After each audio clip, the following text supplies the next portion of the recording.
दुर्गा सप्तशती 8वां अध्याय। रक्तबीज वध।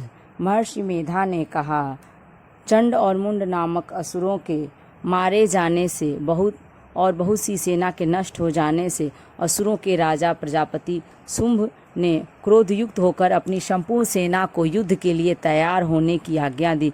उसने कहा, अब उदायुध नामक 86 असुर सेनापति अपनी सेनाओं के साथ युद्ध के लिए जाएं और कंबू नामक 84 सेनापति भी युद्ध के लिए जाएं और कोटिवीर्य नामक 50 सेनापति और धौम्रकुल नाम के 100 सेनापति प्रस्थान करें। कालक, दौहद, मौर्य और कालकेय यह दैत्य भी मेरी आज्ञा से सजकर युद्ध के लिए कूच करें। भयानक शासन करने वाला असुरों का स्वामी शुंभ इस प्रकार आज्ञा देकर बहुत बड़ी सेना के साथ युद्ध के लिए चला। उसकी सेना को अपनी ओर आता देख चंडिका ने अपनी धनुष की टंकार से पृथ्वी और आकाश के बीच का भाग गुजा दिया। हे राजन, इसके पश्चात देवी के सिंह ने दहाड़ना आरंभ कर दिया और अंबिका के घंटे के शब्दों ने उस ध्वनि को और भी बढ़ा दिया। धनुष की टंकार, शेर की दहाड़ और घंटे की शब्द से पृथ्वी और आकाश के बीच का भाग कूच उठा। इसके साथ ही देवी ने अपने मुख को और भी भयानक बना लिया। ऐसे भयंकर शब्द को सुनकर राक्षसी सेना ने देवी तथा सिंह को चारों ओर से घेर लिया। हे राजन, उस समय दैत्यों के नाश के लिए और देवताओं के हित के लिए ब्रह्मा, शिव, कार्तिकेय, विष्णु तथा इंद्र आदि देवों की शक्तियों को अत्यंत पराक्रम और बल से संपन्न थीं। उनके शरीर से निकल उसी रूप में चंडिका देवी के पास गईं। जिस देवता का जैसा रूप था, जैसे आभूषण थे और जैसा वाहन था, वैसा ही आभूषण और वाहन लेकर उन देवताओं की शक्तियां दैत्यों से युद्ध करने के लिए आईं। हंस युक्त विमान में बैठकर और रुद्राक्ष की माला तथा कमंडलू धारण करके ब्रह्मा जी की शक्ति आई।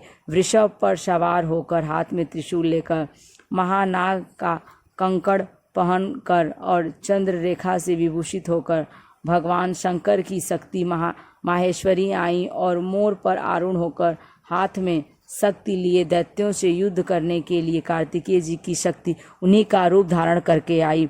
भगवान विष्णु की शक्ति गरुड़ पर सवार होकर शंख, चक्र, शांग, गदा, धनुष तथा खड्ग हाथ में लिए हुए आई। श्री हरि की शक्ति वाराही वाराह का शरीर धारण करके आई और नृसिंह के समान शरीर धारण करके उनकी शक्ति नारसिंही भी आई। उसकी गर्दन के झटकों से आकाश के तारे टूट पड़ते थे और इसी प्रकार देवराज इंद्र की शक्ति ऐन्द्री भी ऐरावत के ऊपर सवार होकर आई।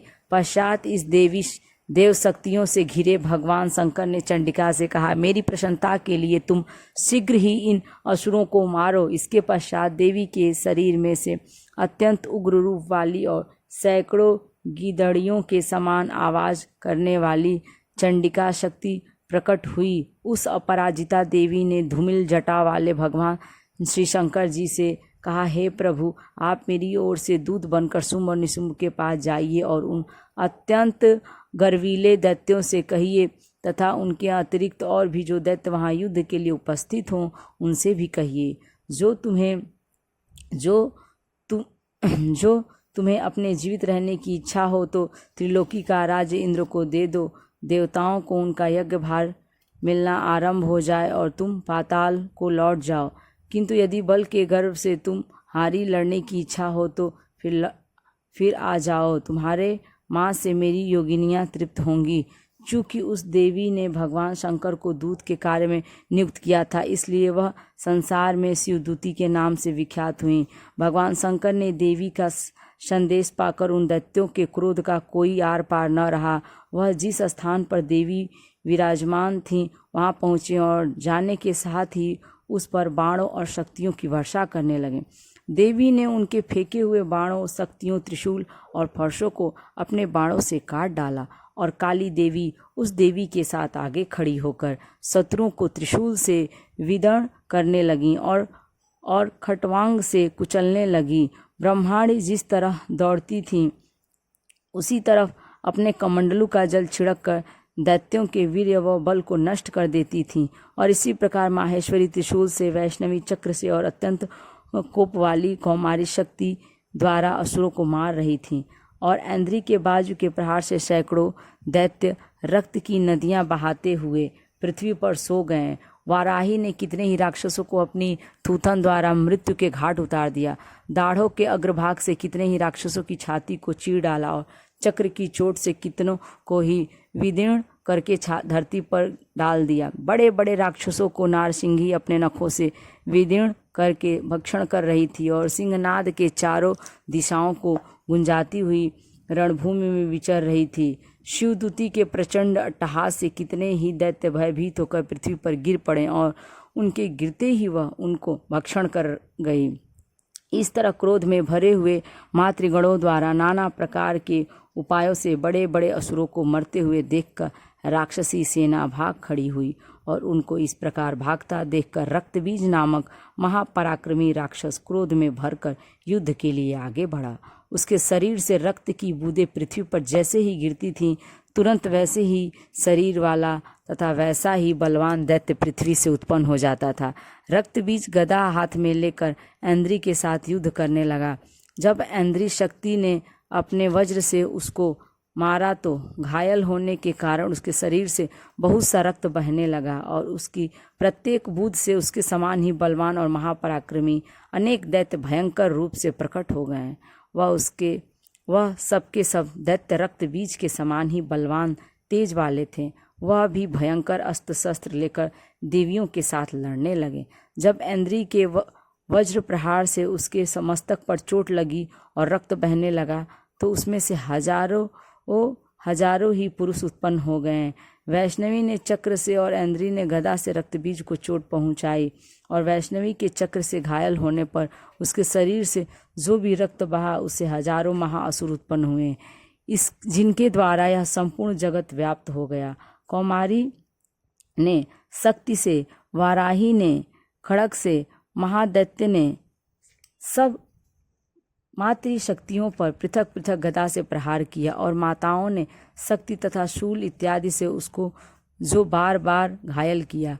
उससे सैकड़ों महादैत्य उत्पन्न हुए और इस प्रकार उस रक्तबीज के रुधिर से उत्पन्न हुए असुरों ने संपूर्ण जगत व्याप्त हो गया, जिससे देवताओं को भय हुआ।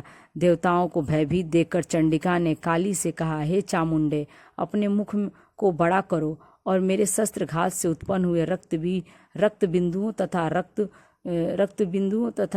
रक्त बिंदुओं से उत्पन्न हुए महाअसुरों को तुम अपने इस मुख से भक्षण करती जाओ। इस प्रकार रक्त बिंदुओं से उत्पन्न हुए महाअसुरों को तुम अपने इस मुख से भक्षण करती जाओ। इस प्रकार रक्त बिंदुओं से उत्पन्न उस महादैत्यों को भक्षण करती हुई रणभूमि में विचरो। इस प्रकार से रक्त क्षीण होने से यह दैत्य नष्ट हो जाएगा। तुम्हारे भक्षण करने के कारण अन्य दैत्य उत्पन्न नहीं होंगे। काली ने इस प्रकार कहकर चंडिका देवी ने रक्तबीज पर अपने त्रिशूल से प्रहार किया और काली देवी ने अपने मुख में उसका रक्त ले लिया।